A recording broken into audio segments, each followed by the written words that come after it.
All right, we're going to call to order. Everybody stand for the Pledge of Allegiance, please. I pledge allegiance to the flag of the United States of America and to the republic for which it stands, one nation, under God, indivisible, with liberty and justice for all. All right, All right, for roll call, I do have three individuals that were not going to be in attendance today. Joe Seat, who resigned last time. We have Tina missing, and we have Dr. Nippert missing. They'll both be, they have personal attendance too. So also we have an executive session announcement. There was an executive session held prior to this meeting today to discover personnel. And I'm going to open it up to public comment. I did not receive anything from anybody here. Is there anybody here that wanted to give public comment real quick? No? Anybody online want to give public comment? No. All right, we're going to move on to first presentations. So at this time, I'd like to introduce Ringing Rock's teacher, Gretchen Rizwillis, with an outstanding pair of students that are going to speak to us about positive behavior interventions and supports.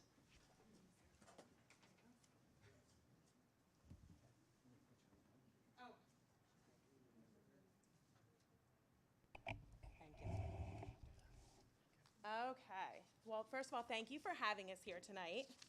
At Rocks, we hand out golden tickets for positive behavior to students who follow the Falcon 4.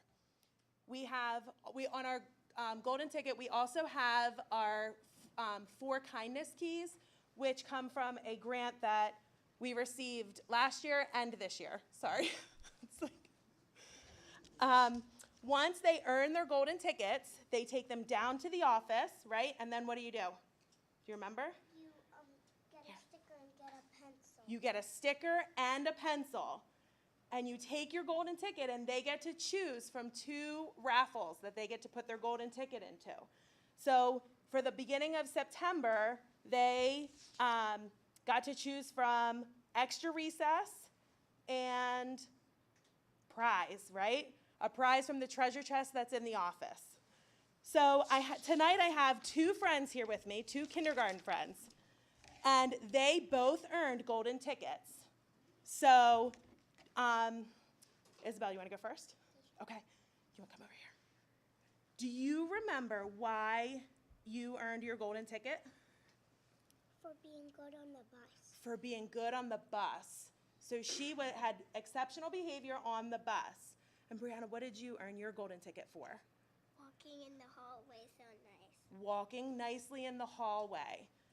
So they earned their golden tickets. So the purple golden ticket, we'll get to that. They actually earned their golden tickets on the bus for good bus behavior. And then they take them down and they put them in the raffle. And then they get to choose either the extra recess or prizes. What did you pick? Extra recess. Prize. Why did you choose the prize bin? Because I think there's a good prize. So she thinks there's good prizes in that prize bin. And Brianna, what did you choose?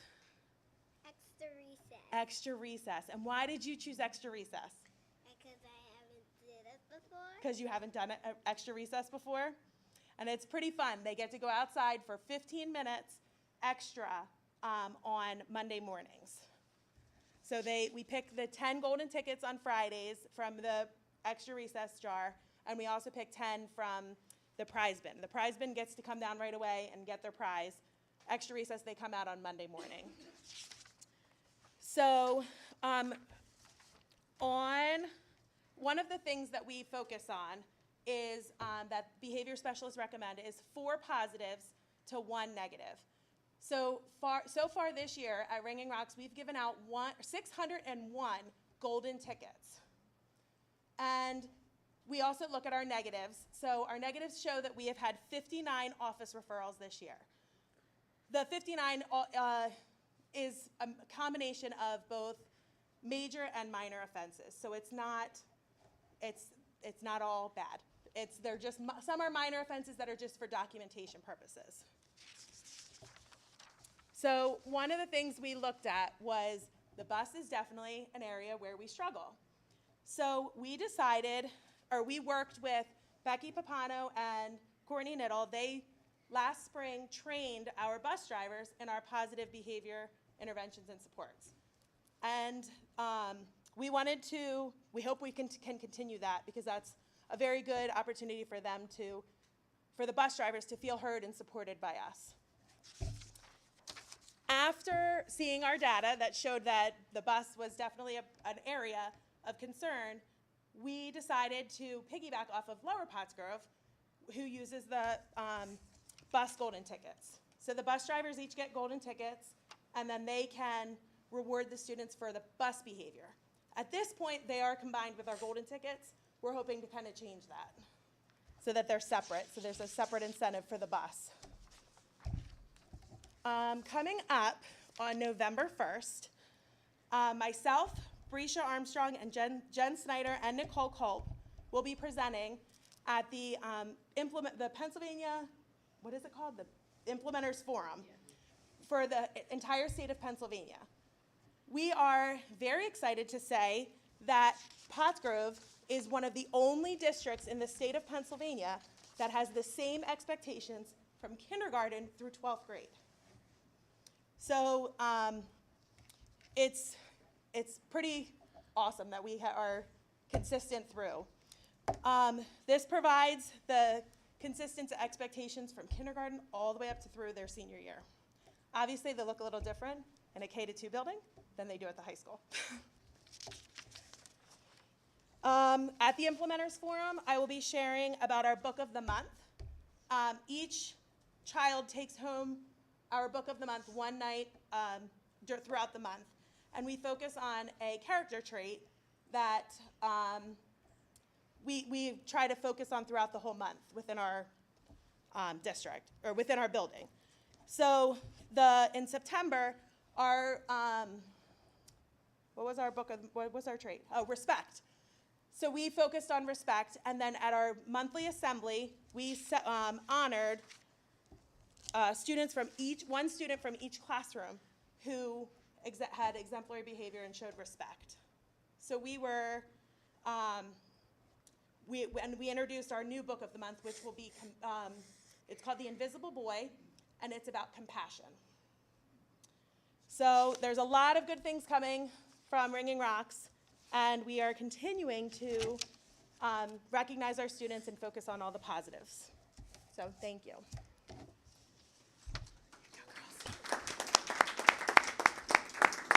Here, Brianna, here you go. Can we get a picture with you guys? Sure.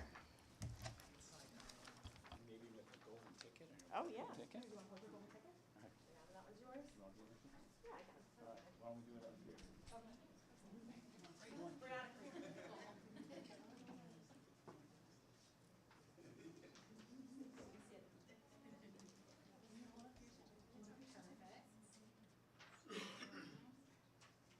There we go. All right, ready? 1, 2, 3. Good. Thank you. Thanks, girls. All right.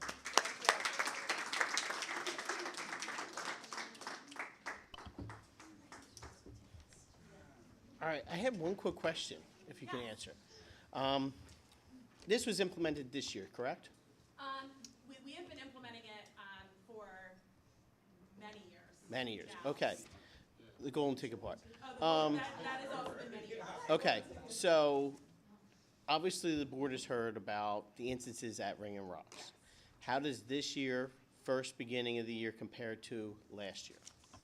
Last year, we didn't we tracked our golden tickets, but it wasn't as accurate in the beginning of the year because we just started tracking the positives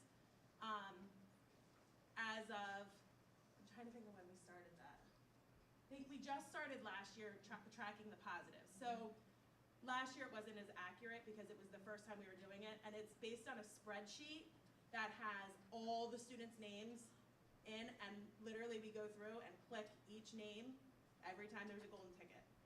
So I don't know how accurate it is. How about referrals, though?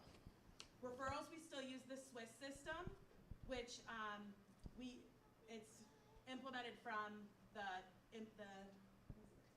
Oregon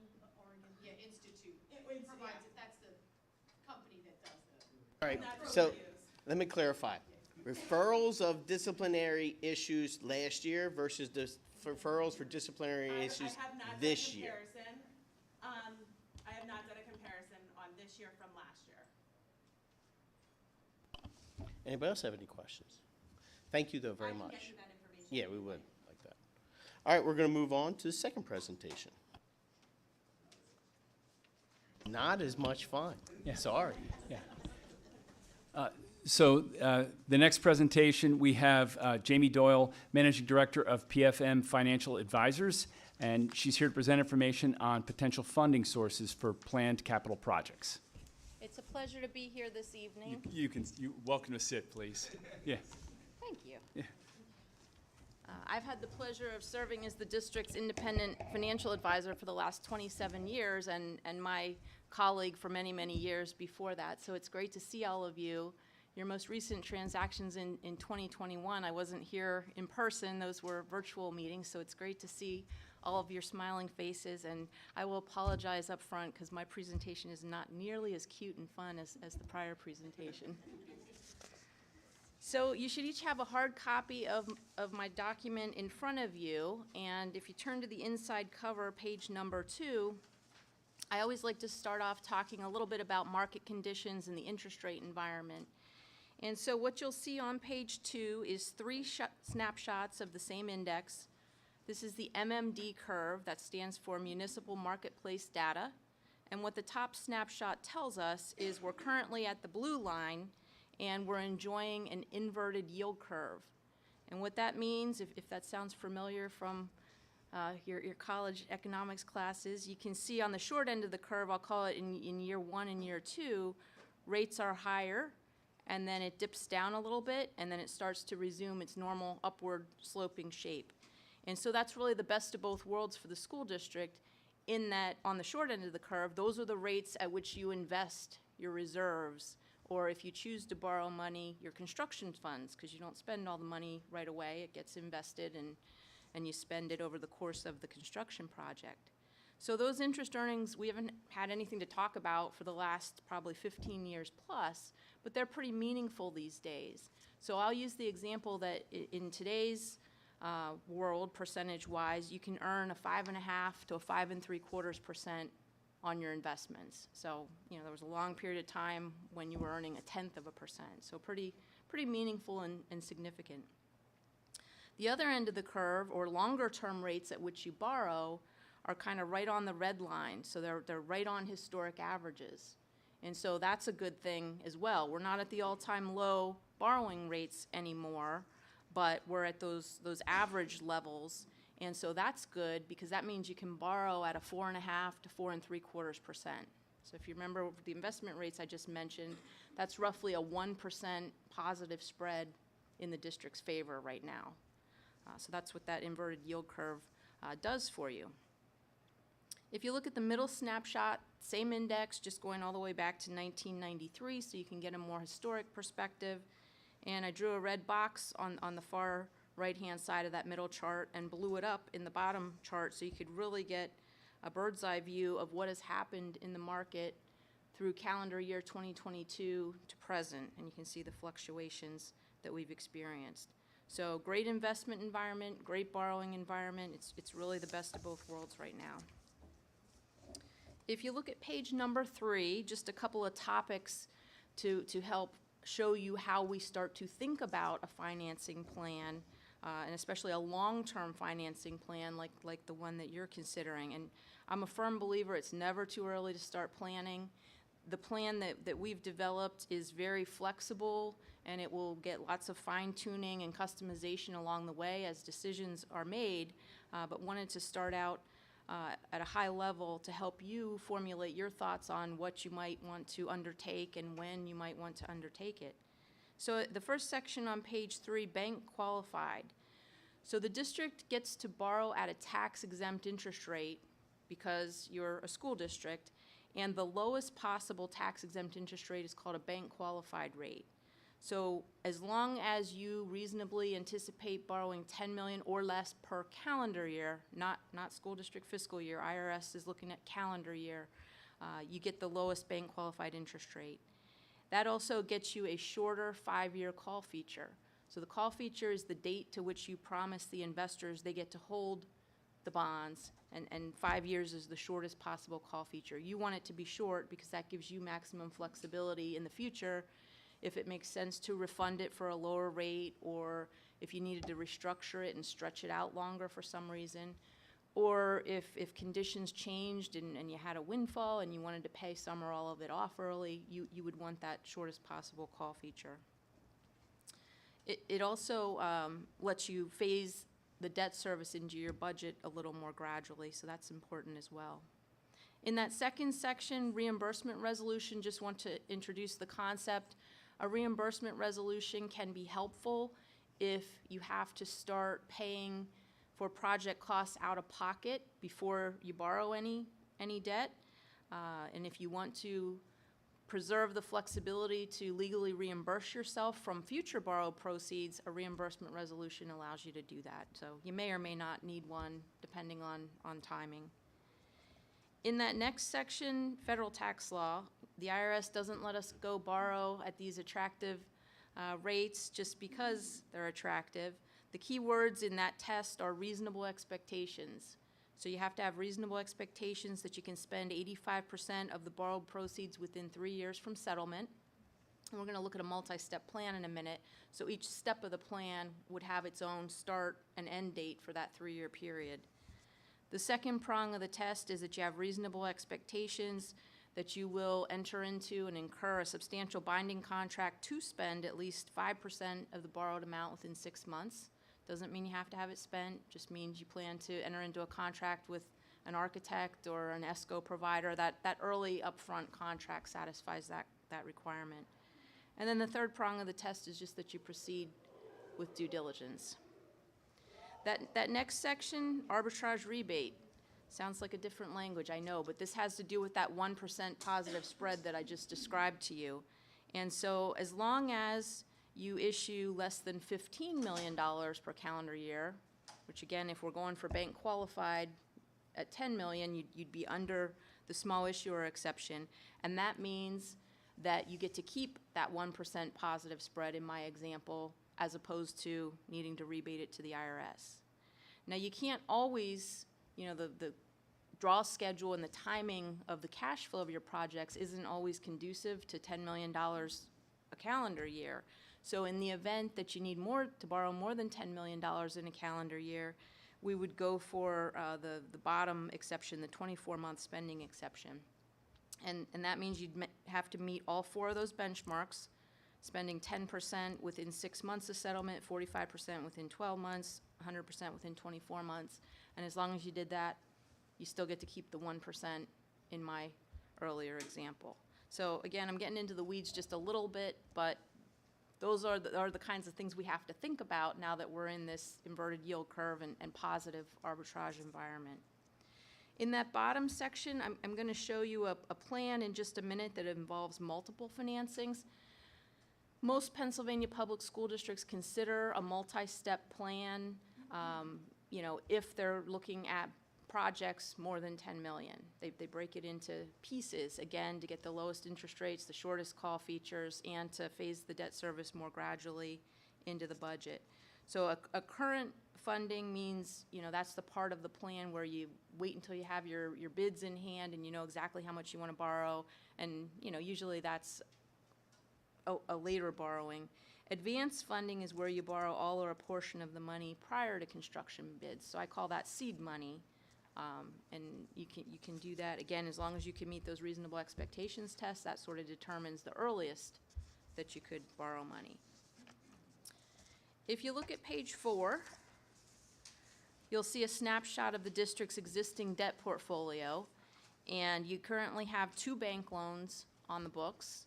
And that's part of my job. I analyze the best vehicle at which to borrow. So in 2021, the right answer was bank loan and not bond issue.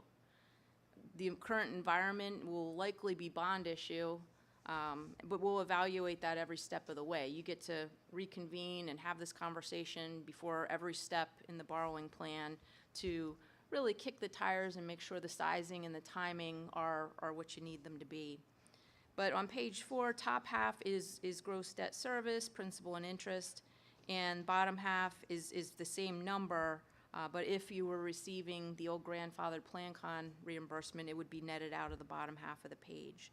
And as always, even though you don't see me very often, I monitor your debt portfolio for refinancing opportunities. And the good news and the bad news is you have super low rates on these two issues. The highest rate's about 1.2%. So nothing to refund there. But the most important column on that page is column 8, because that's what's in your budget right now. I'll call that $4.4 million, rounding up slightly. And you can see that drops off in fiscal year ending 2029, which is not very far away, and then, you know, goes to 0 in the following fiscal year. So those dollars will be freed up in those future years, and you can pledge them up front to go to debt service to accomplish your capital needs. And I'll show you how that works in just a minute. Page 5 is a sample draw schedule based on some information that in your 10-year capital plan. And you'll notice the dates in column 2 are quarterly, because this is a pretty long period of time going all the way, and I know those numbers are little, they're difficult to read, but going out through 2039 is when this draw schedule would end. And you can see the various projects in columns 4 through 8. And the point of penciling this in this fashion, again, this would be, you know, a constant work in progress, and it would continually get updated. But the point of estimating when you might do projects, how much, timing, is so that in column 11, we can start to flesh in when the borrowings might need to occur and how much they might need to be to cover your cash flow needs.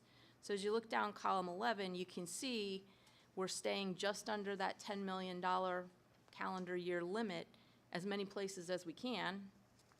Out there in 2033, you see 12.9 million. Again, that's a long time away, so this will keep getting adjusted, and if we can stay under 10 million, we will, if it makes sense to do so when we get there. But the other point, not just sizing and timing in column 11, the other point of this page is column 12, and those meaningful interest earnings I alluded to earlier. So a conservative estimate, remember I said right now you'd be earning 5.5 to 5.75%, but a conservative estimate of what those interest earnings might look like based on these assumptions in all the other columns, at 3.5%, you can see that's $3,840,000 over the life of this projected draw schedule. So those interest earnings need to be used toward the capital projects as well. So we've downsized column 11 by $3.8 million that are projected there. Otherwise, you know, if interest rates were at all-time lows, you'd have to borrow $3.8 million more to accomplish the same projects. So that's the point of this page. And then page 6 is the important page. So we use the prior page to determine how much and when these borrowings might occur. So as you look at page 6, first of all, in the black columns, column 11, that's your current budgetary impact. So if you do nothing, you'll keep making the payments in column 11. In the orangish colored columns, that's the projects that are currently in your 1 to 5 year plan. In the blue columns, those are the projects that are currently in your 6 to 10 year plan, and the red column would be your 11 plus year plan, so pretty far out in the future. And how you would read this or look at this, step 1, column 1, you see $9,995,000, matches the draw schedule just under that $10 million limit. You can see timing is December of 2023, because we always show you a timeline that's the fastest you could proceed if you so desired. You can always go slower if you'd like. This would be bank qualified. This would be a 15-year term, and we're utilizing a wraparound structure, which the district has used many, many times in the past. So a wraparound structure basically determines its own length, and the overall point is way out there in column 20. We're trying to project that and make that as level as possible, assuming you did, you know, all of these steps in these amounts and at these times. So big picture, in column 11, you have $4.4 million in your budget right now. we would wrap around that, and in column 20, you'd be roughly level at, I'll call it $5.5 million. So it's roughly a $1.1 million increase, but it allows you to achieve almost $83 million worth of projects. So now I'm in column 12. So in this first step, because that's, we would make the decisions on these steps one at a time each year as needed. But in column 12, you'll see a conservative estimate of what the debt service might look like on that first $10 million. So what the wraparound means is the first payment's a partial period, and it's more than 6 months. That's why it's a little bit of a higher number. But then you can see it levels off at about $500,000 for a couple of years until your old debt in column 11 drops off, and then we start to fill in with larger payments on the new $10 million. And you see they stay larger for a little while, and then they taper off, and they level off at about $820,000. Again, we're leaving room for the other steps is why it tapers off like that. And then likewise, you can see each of the other steps and what that debt service might look like. Again, the be-all, end-all goal, because we have to get state approval each time you issue debt, and you must have overall old debt and new debt level or declining debt service each time we go to the Department of Community and Economic Development. So that's why they all have varying lengths. It really depends on where your drop-offs are happening and how much room we're trying to leave in your portfolio for those future year projects. The last page that's in my handout, and then I'll entertain questions because I know this is a lot of information, is a sample motion that would authorize the finance team to proceed and get the paperwork in order for just that first roughly $10 million issue. Again, we'd be back every time to have this same conversation with updated analysis. The finance team, as always, consists of myself and PFM as your independent financial advisor, and Fox Rothschild as your bond counsel and solicitor. And we would, our job is to leave no rock unturned. If the bank loan environment is conducive, that's the route we'll recommend. Right now, the bond market is more attractive, and so the district has historically used a competitive internet auction, either way, whether it's a bank loan or a bond issue, to get as many proposals and drive competition to get the lowest possible all-in cost to the district. In that sample timeline, again, you'll notice all the dates say or later after them. We like to just illustrate, the fastest you could move if you wanted to. You can see tonight's a financing discussion. October 24th at a voting meeting, if you were inclined to pass the motion above and authorize the finance team to proceed, we could be back as early as your November 9th voting meeting with said paperwork in order. That would consist of a parameters resolution, and a parameters resolution is the official document that the board would vote on. And then the reason you do a parameters resolution, which you've done many, many times in the past, it's nothing new, is to provide flexibility. So with a parameters resolution, I can go into the market on the best day and secure the interest rates. Without a parameters resolution, I'm wed to days in which you have a voting meeting that night, and that might be 1 or 2 days a month, which might not be the best days in the market. So that's the point of a parameters resolution. And just as a reminder, because you haven't done this for a while, the parameters that need to be included will be a maximum principal amount on every single maturity, just in step 1. And so, because I need flexibility to resize after I get the winning bid, on a $10 million issue, the parameters resolution will be for $12 million. It'll be for about 20% more than you're ever actually going to issue, but that's because when I resize, I need to increase some maturities and decrease other maturities, and I need to be able to change things once I get that winning bid, and so that's how the state has us do that. The second parameter is a maximum interest rate, and it'll likely be a fairly high rate, not because I think you're going to get a 6 or a 6.5%, but because, again, I need the flexibility to get that winning bid, and that winning bid might be premium bonds or discount bonds or par bonds. It's just for flexibility, but that's the second parameter. And then the third parameter is easy. It's just a maximum final maturity date, and we know what that would likely look like based on the prior page. So if the board approved a parameters resolution on November 9th, we could lock in the interest rates as early as November 13th, and that would allow for settlement roughly a month later on December 18th, just to give you an idea of how long it takes till the money shows up in your construction fund account and is available to pay invoices. Any questions?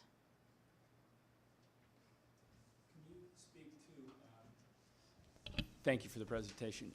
Can you speak to why it would be important, why borrow versus trying to finance it entirely from our existing funds? Well, a couple of reasons. First of all, you may have other unforeseen things down the road, and I'm not saying that we won't look at your cash position. It's typically, when you have this long-term of a plan, it's typically best to save your cash for last. That last issue, step 8 in this plan, that's the issue that has the most interest rate risk because it's the furthest away in time. So I'm not saying that you won't use some of your cash. I'll never recommend that you use all of your cash, because again, you need that for unforeseen events. The credit rating agency is another reason. The credit rating agency that evaluates the district, and you don't have a credit rating right now, you haven't had one since 2021 when we did the last 2 refundings because we did them as bank loans, and you only get credit ratings when you do a bond issue.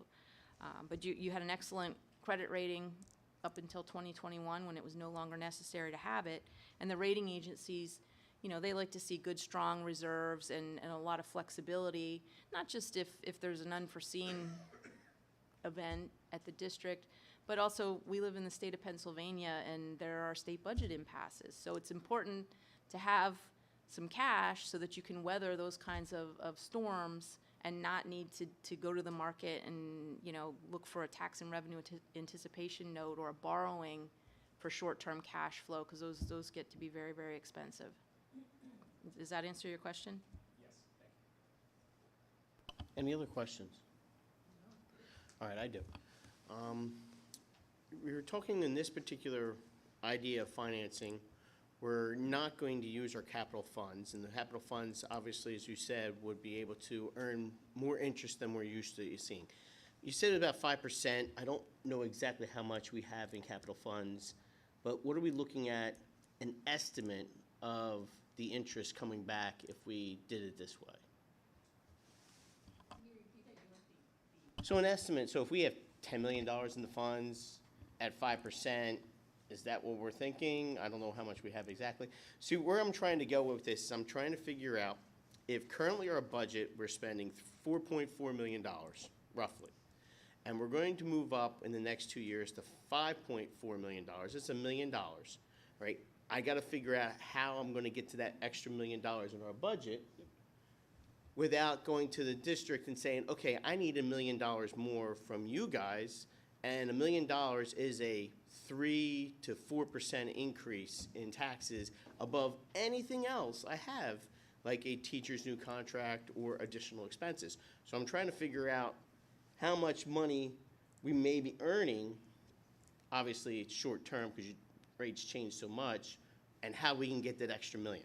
So one of the things I'd like to explore, and it's not built into page 6 yet, but especially if you're doing some ESCO, energy savings contracts, or GESA is the other acronym, Guaranteed Energy Savings Agreement, usually there's at a minimum energy savings associated with those types of improvements, and they can be projected, usually out 20 years are those projections, and they can be built in here to offset the new debt service.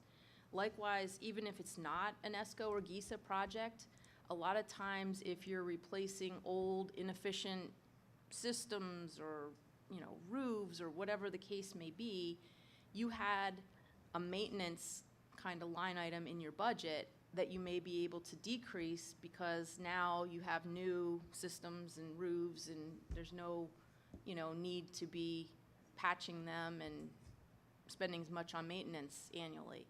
So, and it's not even just maintenance, depending on what your projects are, it can be savings from staffing, it can be savings from insurance or transportation. I mean, it really depends on what all your project entails. There's all kinds of indirect cost savings that may be able to be recognized and built into the model to show an offset in debt service. The one thing I wanted to make sure about the public and make sure they're aware of, the reason why this possibly is coming up for financing. The meeting prior we had was an operations meeting. In our operations meeting, we have a 5-year and a 10-year capital plan.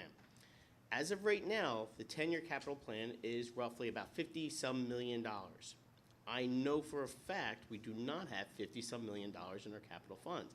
I do not find a way and will not find a way to raise that much money to cover our expenses over the next 10 years. In fact, we actually have about a $14 million capital fund expectation of spending this year coming up in 2024. We don't have $14 million. I know the thought of a lot of the public, and especially some that I've spoken with, are like, we're 5 years away from being debt-free. Why would we want to go into debt again when we're just so close to getting out of debt? And that's a very good question.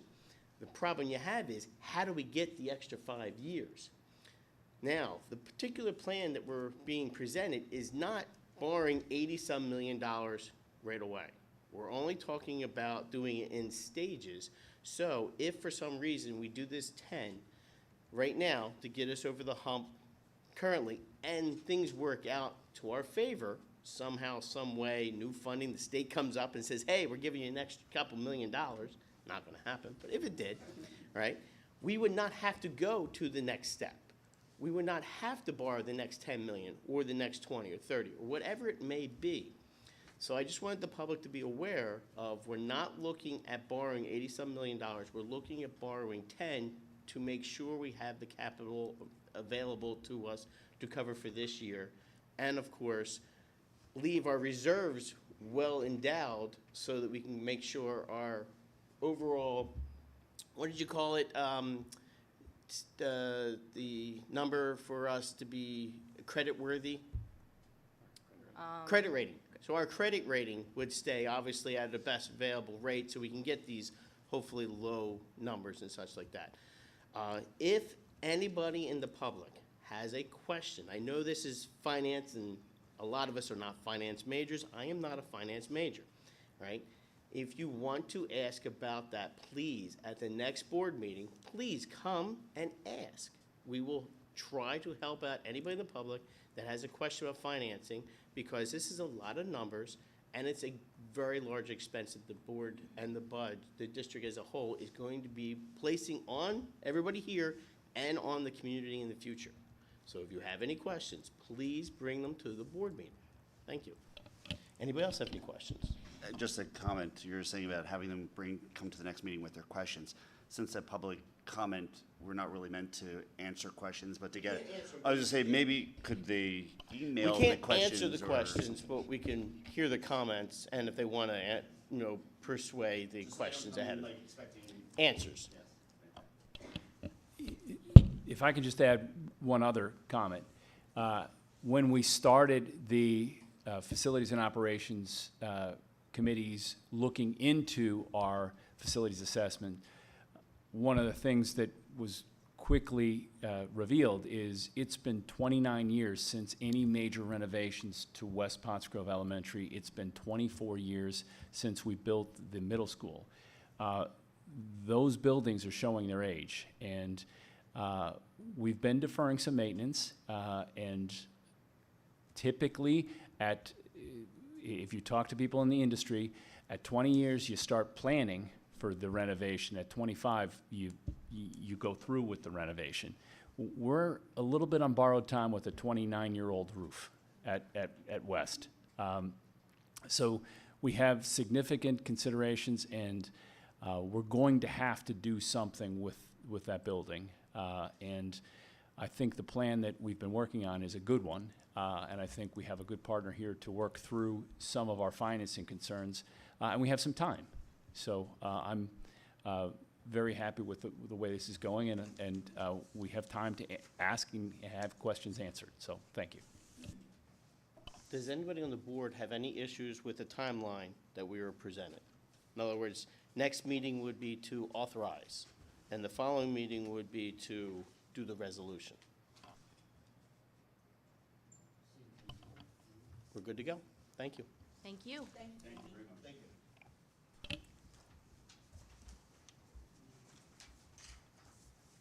All right, we're going to move on to the student representative report. Woo! Okay. I got it. I'm good. Okay. Hello, everybody. Tonight I'm going to be talking about some of the activities that are coming up and things that have happened in the past in high school. So the first thing that I wanted to mention was about the bonfire. So if you don't know, the bonfire is like basically like a club fundraising event. It's this Thursday, October 12th from 6:30 to 8:30, and it basically serves a great purpose for all the clubs. Not only does it like let new people come and like discover clubs and join, but also it's like one of the main fundraising opportunities for us. So like some of our smaller clubs who don't like do fundraisers during the school year, they have to get funds somehow. So especially some new clubs, they will come, like they'll do events and they'll sell different foods depending on the club. And yeah, basically how they get a lot of their money. So if anybody in the public or anybody wants to come on Thursday in the student parking lot, and there'll be food, bonfires. There'll obviously be a bonfire and a DJ. But yeah.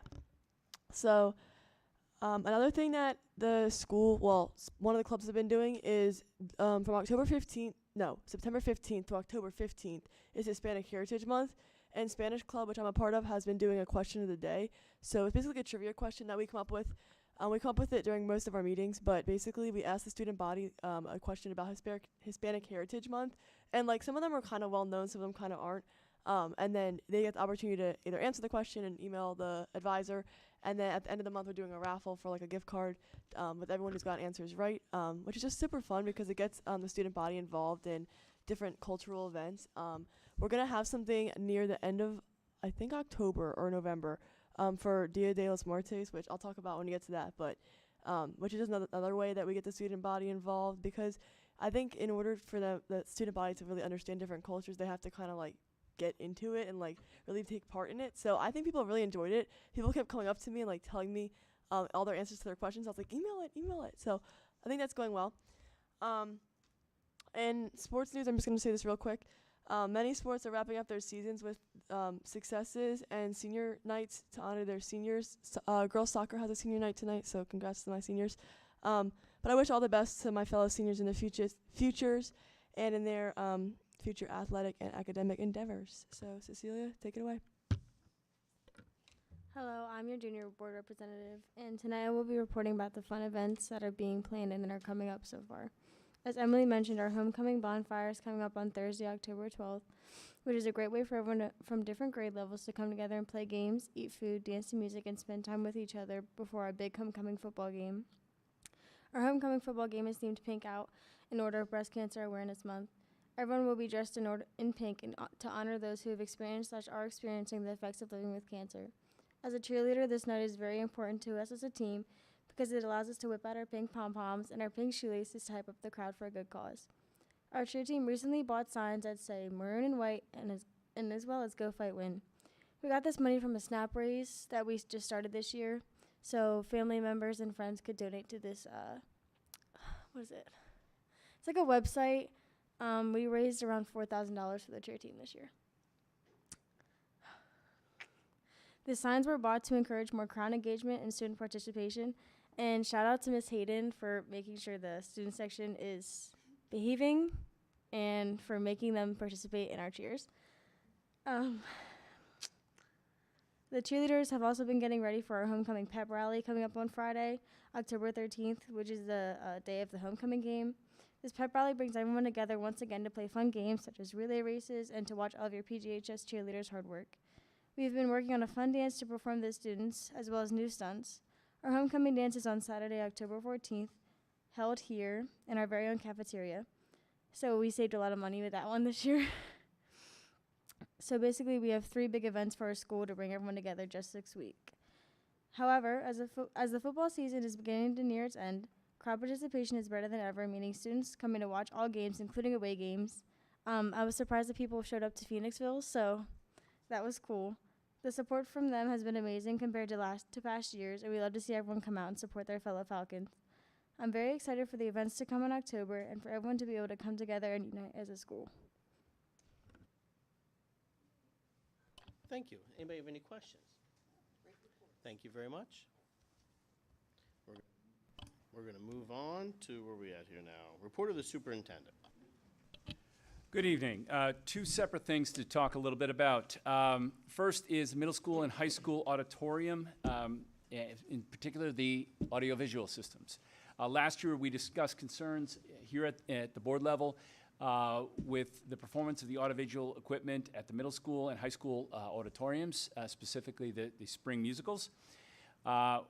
We are as directed by the board, we've been investigating solutions. Our Director of Technology, Jeff Bittler, has been working with consultants to kind of spec out what is needed. And we're at the point where we're ready to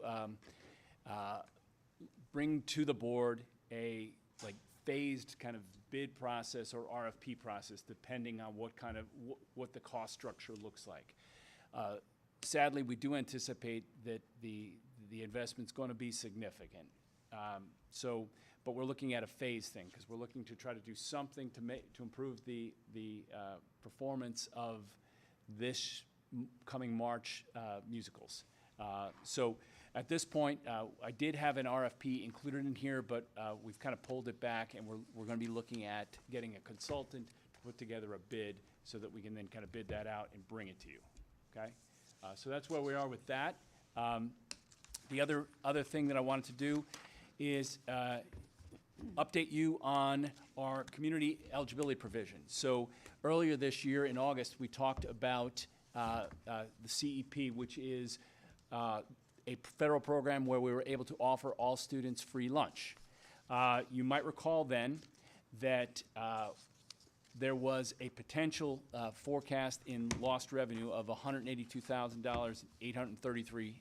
Well, $182,833 was what we forecasted. We have our first data from lunches served, and again, if you recall at that time, I included this information that PDE reports districts typically see an increase in the number of meals served, and therefore a corresponding increase in federal reimbursement when implementing the program. A letter from then PA Secretary of Education, Pedro Rivera, indicates the increase in additional meals served can be as high as 25%.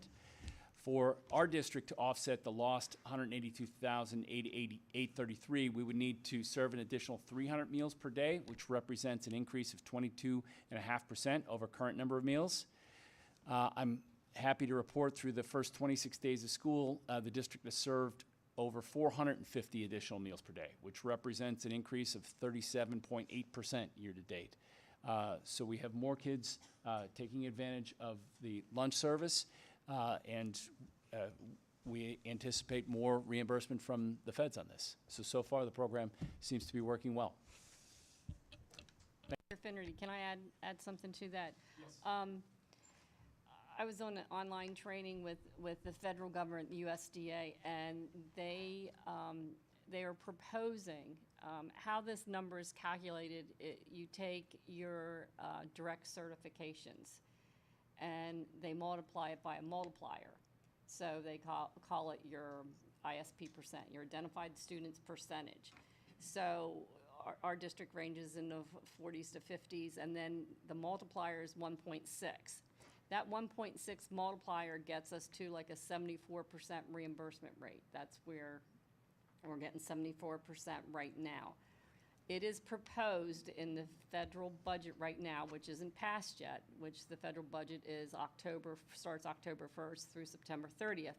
There is a proposal out there, it hasn't passed yet, to change that percentage to 2.5. If that happens, we'll get 100% reimbursement, because if you take around our 40, on average, high 40, 50% rate times 2.5, we're over the 100%. So we would start receiving 100%. Now, they could not change it and keep it at 1.6. We never know what they're going to do, but that's just a potential what could happen. They could lower it to 2% or whatever, keep it at 1.6. But hopefully, fingers crossed, they'll approve something, because They like to see more kids across the United States getting free meals. They also have lowered the rate. You have to be a minimum of 40% right now. Well, it used to be 40%. They're coming out and they're lowering it to 20%. So any school district who's willing to accept paying, supplementing their food service, they're lowering it to 20% and not having a minimum of 40. So that has passed. Thank you. All right, we're going to move on. I need a motion for approval of the minutes. I'd like to make a motion, we approve 7.1 and 7.2. I have a motion and a second to approve both approval of the minutes. Do I have any questions or comments? Hearing none, all those in favor? Aye. Any opposed? Motion passes. We'll move on to receiving the accounts. I'd like to make a motion that we approve the high school, middle school, and cafeteria accounts as presented. I have a motion and a second to approve the accounts for audit. Do anybody have any comments or questions? Hearing none, all those in favor? Aye. Any opposed? Motion passes. Move on to the granting of the orders. I'd like to make a motion, we approve payments of invoices in the amount of $2,345,734.41 for September 2023 as presented. I have a motion and a second for the paying of our bills for September. Anybody have any comments or questions on those? Hearing none, all those in favor? Aye. Any opposed? Motion passes. Move on to Treasurer's report. I'd like to make a motion, we approve the Treasury report for September 2023 and file it for audit. I have a motion and a second to approve the Treasurer's report and file it for audit. Anybody have any comments or questions on that? Hearing none, all those in favor? Aye. Any opposed? Motion passes. Move on to action items personnel. I'd like to make a motion under action items personnel, we approve 11.1 through 11.3. I have a motion and a second to approve 11.1 through 11.3. Any comments or questions on those three? Hearing none. All those in favor? Aye. Any opposed? Motion passes. Move on to 11.4. I'd like to make a motion, we approve 11.4 by itself. I have a motion and a second to approve 11.4 for granting of tenure for 2 individuals. Does anybody have any comments or questions on those? I would just like to congratulate him. Anything else? All those in favor? Any opposed?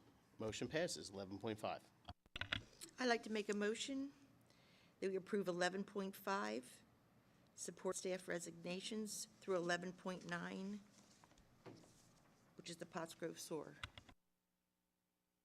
I have a motion and a second to approve the remaining action items under this topic, 11.5 through 11.9. Anybody have any questions or comments on those? Hearing none. All those in favor? Aye. Any opposed? Motion passes. We're going to move on to action items business. I'd like to make a motion under action items business that we approve 12.1 by itself. I have a motion and a second to approve action item 12.1, the resolution to stay within the Act 1 index. Anybody have any comments or questions on that one? I do. Public, you probably saw this. It says we actually have the authority to raise up to 7%. Now, for those that are going to probably see some things out in the media world saying 7% interest rates possibly going up, that will not happen. We will go nowhere near that number.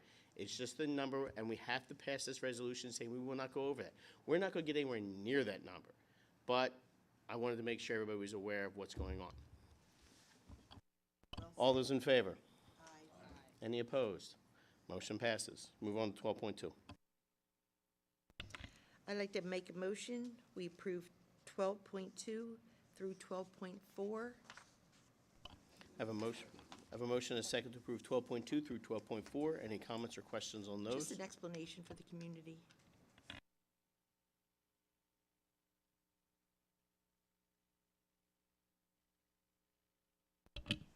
So 12.2 is the ratification, essentially the payment to for the emergency removal of trees at Ringing Rocks, and 12.3 is the same thing at West.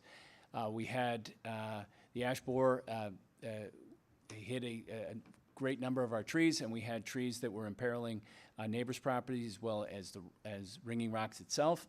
And we had trees that had infiltrated into our sewer lines at West. So we had those addressed, and they are no longer a threat to property and to our sewer lines. The other part was the sewer line emergency that came up. Thank you. So that's the other part. So as you may recall, we had to close West Pottsgrove one day last year because of a clogged sewer line. Tree roots had infiltrated the terracotta lines, and there were also air quotes flushable wipes that then occluded that sewer line. So we are moving forward with excavating that damaged piece of pipe and replacing it with PVC. That work is going to be done shortly. The pipe is going to be trenched, and a pipe is going to be laid next to it. And then on election day, when school is not in session, we'll have the West teachers at a different building. They'll actually make the switch over and backfill it and make it all pretty. Thank you. Any other comments or questions on that? Hearing none. All those in favor? Aye. Any opposed? Motion passes. Move on to 12.5. I'd like to make a motion, we approve 12.5 by itself with an explanation for the community. I have a motion and a second for 12.5. So 12.5 is a YWCA Tri-County Area After-School Youth Program. It is a program that is designed to encourage and develop leadership in our students. There are 4 separate programs: Boys to Mentors, Mentors to Men, Girls in Charge, and Young Women Rising. These programs will be held at the middle school and the high school.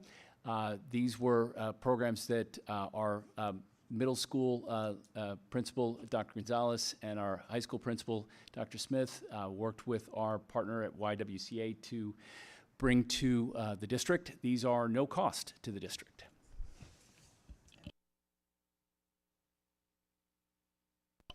Any other comments or questions? All right, all those in favor? Aye. Any opposed? Motion passes. Move on to 12.6. I'd like to make a motion that we approve 12.6. I have a motion and a second for 12.6. Any comments or questions on that one? Hearing none. All those in favor? Aye. Any opposed? Motion passes. Move on to 12.7. I'd like to make a motion, we approve 12.7 with an explanation on this. I have a motion and a second to approve 12.7. Go ahead. 12.7 is the approval for a combination oven at West Pottsgrove Elementary School. Our kitchens are inspected regularly, and we had a combination oven at West that did not pass inspection. We brought in a repair company, and the repair was cost prohibitive, so we're looking to replace that. Any other questions or comments? Hearing none. All those in favor? Aye. Any opposed? Motion passes. Move on to action items, education. I'd like to make a motion under action items education, we approve 13.1 through 13.9. I have a motion and a second to approve all action items under education. Anybody have any comments or questions on any of those? Hearing none. All those in favor? Aye. Any opposed? Motion passes. We'll move on to policies. I'd like to make a motion, we approve the policies, 14.1. I have a motion and a second to approve the 2 policies listed here. Any comments or questions on those? Hearing none. All those in favor? Aye. Any opposed? Motion passes. Move on to MCIU update. They have not sent me the minutes yet, so I will do that next We'll do that next meeting I then. was in attendance this time though, and I will say, I do enjoy dinner, but they stopped serving the cookies, and that No was a really big cookies. disappointment. More snacks. We need the I snacks. know, there weren't cookies, they had fruit salad We instead. need our snacks. I go for the cookies, like that's what gets me there is the cookies. All right, we're going to move on to JOC then. We had our meeting on October 2nd. It was a great meeting as always. We actually had a presentation from Rosa Angela. She's a student at Upper Perk and she studies sports medicine. She placed second in the HOSA state competition, then went to compete at the international HOSA competition and placed 25 out of 23,000 students nationwide. So that was a kudos to her. It was really, really nice that we got to meet her. And next year, she wants to maybe try something a little different. So it's always nice to interact and see what the students are doing and building their careers at the Western Center. Let's see, what else did we discuss? Here, let me see.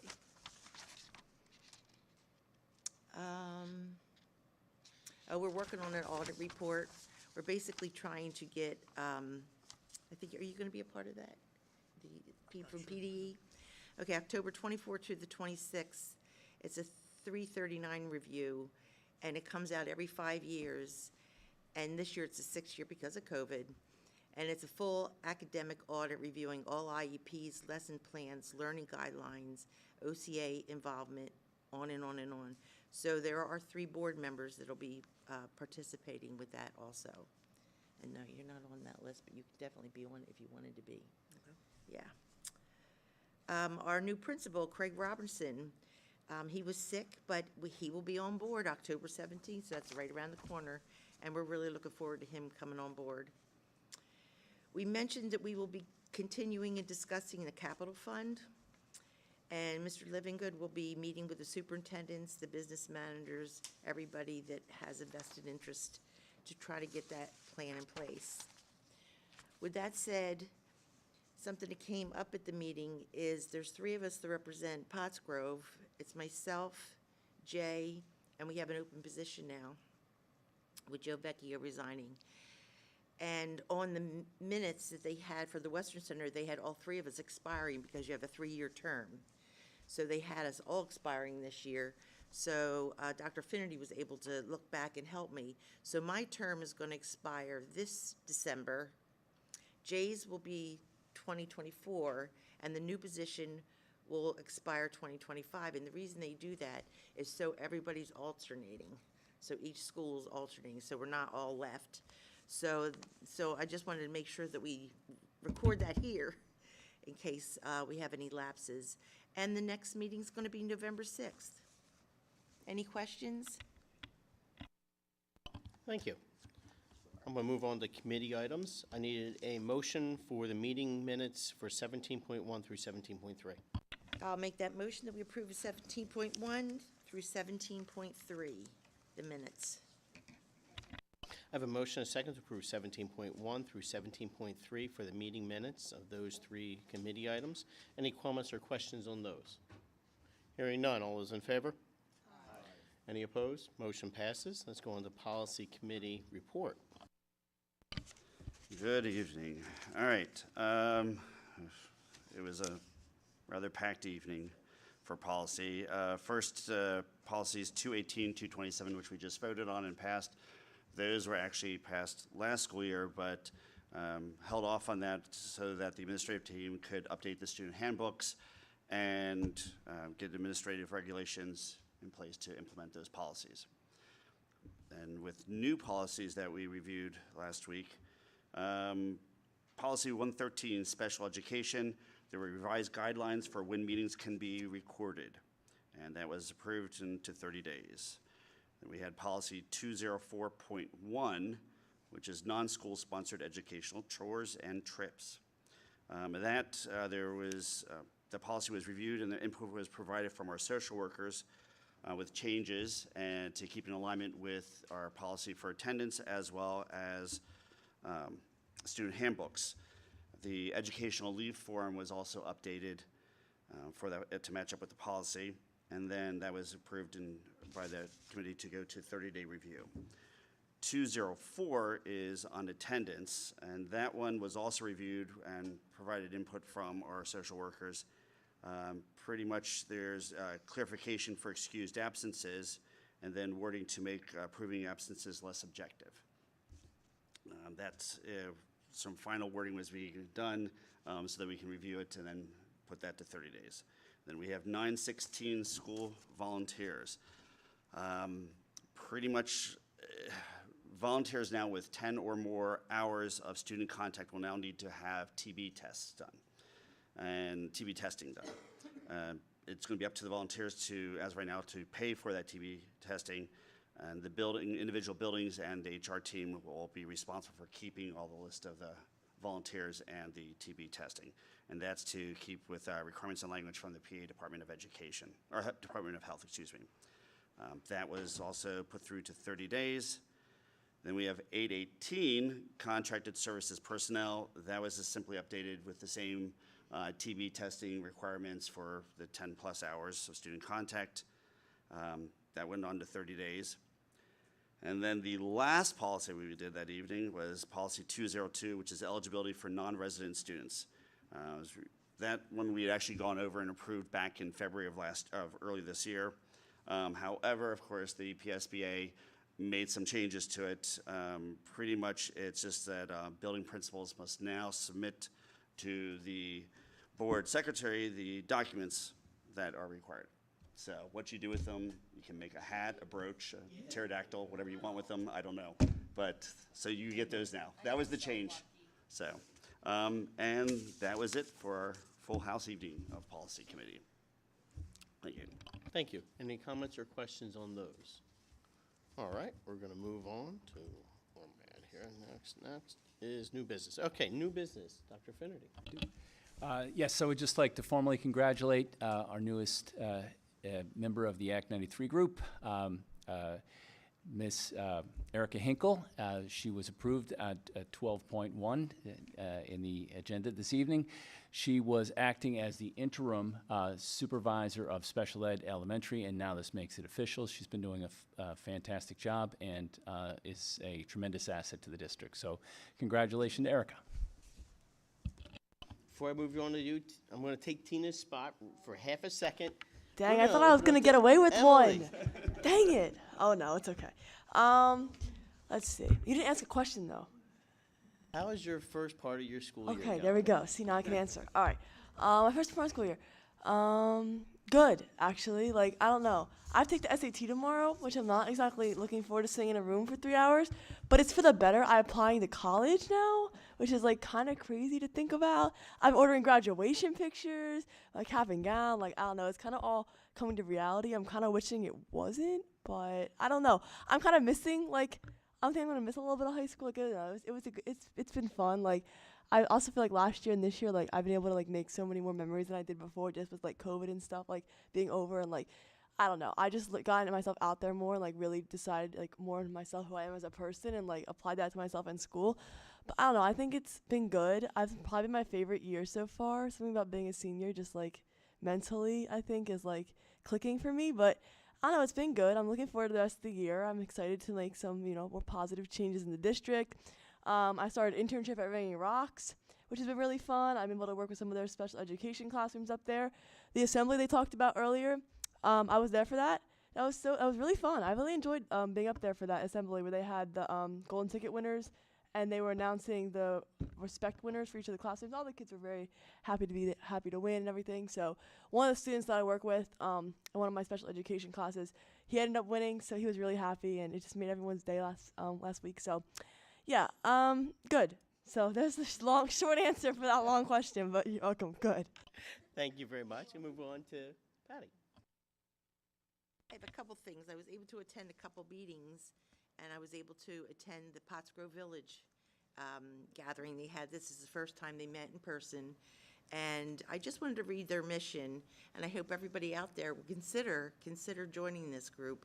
But their mission is the Pottsgrove Village is a collaboration between families of children with special needs and the school district's special education department with a goal of increasing understanding, inclusion, advocacy, and through the education network. And I'm telling you, these guys rock. They really rock. And they're there to help each other through all different needs that they go through. And I thank you, because Anne Marie did a fabulous job hosting it. So I just, I just see sometimes when parents can help parents through different things that they go through. I was able to attend the Music League last night, and I told him I'd give him a shout out. During the home football games, they have a tent out there, and they're selling pork sandwiches, potatoes, all home games, and just look for the tent. They're the tent. So I do have that. And just last but not least, we do have an open vacancy for the JOC, and I would like to make a motion that we approve Chuck Nipper to fill in the seat for the JOC. All right, so for the public, obviously we have an open seat and we have meetings coming up, so we do need to make an appointment of somebody. Dr. Nippert, who is not here, however, has already asked to volunteer. So he did ask to volunteer for this position. So I did say to Patty, I said, during new business, you can bring this up even with Dr. Nippert here so that we could discuss, and then if we'd like to make the motion to appoint Dr. Nippert, we can do so tonight, even though, like I said, he's not in attendance. Is that okay for the board at this time? All right, I need a second for, second. I have a motion and a second to appoint Dr. Nippert as the replacement for Joe Vecchio at the board. His term then would serve until 2025. All those in favor? Aye. Any opposed? Congratulations, Dr. Nippert out there. Anything else? That's it. Jay? Coming around. I just got you. Go ahead, Jim. Bill? Ashley? All right, one more thing from me. All right, February 13th is the final day to apply for Joe's position. Right now, currently, we have, no, 13th you said. Yeah, October. You said February. Oh, sorry, October 13th. This Friday, October 13th, is the last day to apply to fill Joe's position. We currently have 2 applications for those individuals. I will repeat, and I've been, I don't know, a broken record on this. This board can only represent the community from the people that are willing to volunteer to sit in these positions. We can only be as good as the people on the board. These guys, they're fantastic, right? But we always need more people. Please consider volunteering, consider putting your application in, and eventually then running for the position. We always are looking for more people. Thank you. I don't have anything else. We'll go on to public comment. Do we have any public comment here? No. Do we have any public comment online? Go ahead.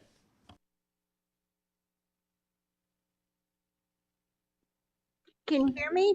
We can hear you, Jeanette. You have, please state obviously your name and township, and then you have 2 minutes, you know.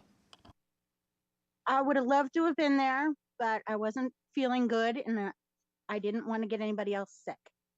Okay. Jeanette Clifton, Lower Pottsgrove, blah, blah, blah. Now, I know you've said this before about the increase, how it's 7% increase and we'll get nowhere near that. If we're going to get nowhere near that, why isn't it lower than that? I actually will answer that question. Normally, we don't answer questions during public comment, but Jeanette, I'm going to answer that question. The reason why we have to pass a resolution to not reach the Act 1 index is it's pretty much just a standard practice that you must follow the law. And the reason why it has to be 7% is because that's what the Act 1 is. If we could sit there and say 3%, we could say 5%, we could say we couldn't actually come out with an arbitrary number to start with. We must, by law, make a resolution to not go over the Act 1 index, which happens to be 7%. That's the reason why we passed the resolution tonight. I hope that answers your question, Okay. Jeanette. Well, that, and I had another quick question. Go right ahead. How You're come in 2 the minutes. chat's disabled? I missed that. I'm sorry. Repeat that? Chat disabled. It used to be up and we could ask questions and everything. I can't Did that answer that. I don't know change? the answer to that. We can find out for you and see if that's a feature we can add for the future. I do not know the answer to that question. I think I might, it's because none of us are on Zoom to answer those questions. So we can't see them. When we were all Zooming before, we were able to hop in and answer questions. We are not able to do that now. Even when you're logged in on your computers? We don't log in. We can't see. The board itself is not on the Zoom section, so we can't see anything that's on there. The only thing we see on our computers is the agenda. That's it. The agenda is the only thing I got on my thing. The agenda and obviously the presentations, when I have a presentation there. That's the only thing I can see. Yeah, because we're here. If I was on Zoom, I could see, but I'm not on Zoom, so I can't. That's probably why, as Ashley stated, why we don't have the chat part. There's no particular administrator or someone actually on that to answer those questions. However, that being said, if someone from the public has questions, send them in and we will get them answered as feasible as we can, as quickly as we can. Send the questions in still. We won't be able to get them answered right then on the spot, but we'll get them answered as quickly as possible. How about that? And how do you do that? Where would we send them to? So you could send questions directly to me at dfinity@pgsd.org, or you could send it to, it would go to the whole board if you send it to schoolboard@pgsd.org. When I tried to get online on that, it said I had to create an account. Not for an email. Not for an email. You don't. You can just email, and it says there's no account necessary. I get emails every day under that account. It's just. You know what, Jeanette? After the meeting, if you want, we can talk and we can take care of everything after that. And I'll gladly go through all that for you. Okay? That would be wonderful. Thank All you right. for your help. Anybody else for public comment? All right, then I need a motion to adjourn. All those in favor? Aye. Jeanette, stay online and I'll get you. Okay? All right. Guys, have a good night.